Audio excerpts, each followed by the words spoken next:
presented by HP Music Madhepura।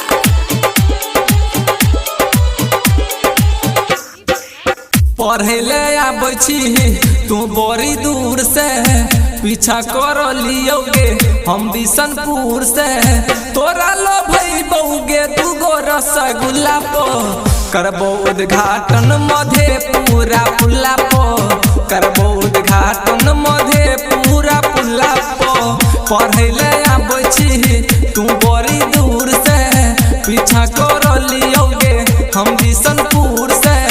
तोरा लो भई बउगे तू गो रसगुल्ला पो, करबो उद्घाटन मधेपुरा पुल्ला पो, करबो उद्घाटन मधेपुरा पुल्ला पो। Presented by HP Music Madhepura।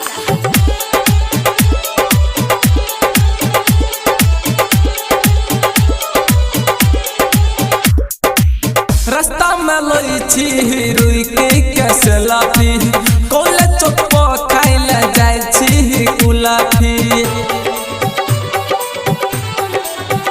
हे गई रास्ता में लई छी रुई के सेल्फी, कॉलेज चौक पर खाइले जाय छी कुल्फी।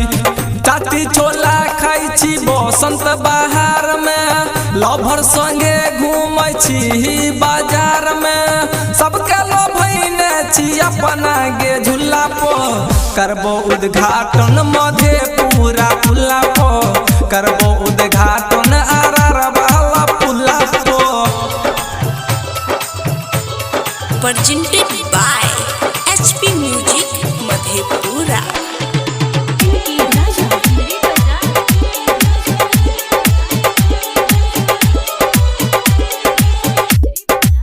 राइटर पीरिन सवा के बात में रहै छी, बिल्कुल यादव के लभर कहै छी।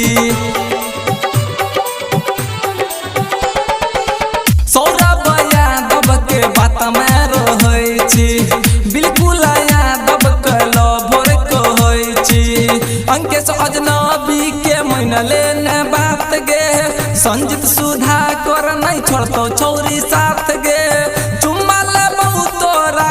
गुला गुला पो, करबो उद्घाटन चतरा के पुल्ला पो, करबो उद्घाटन आरार वाला पुल्ला पो।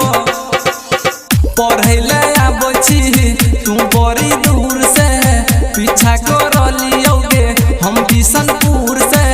तोरा लो भई बउगे तू गो रसगुल्ला पो, करबो उद्घाटन बलुआ के पुल्ला पो, करबो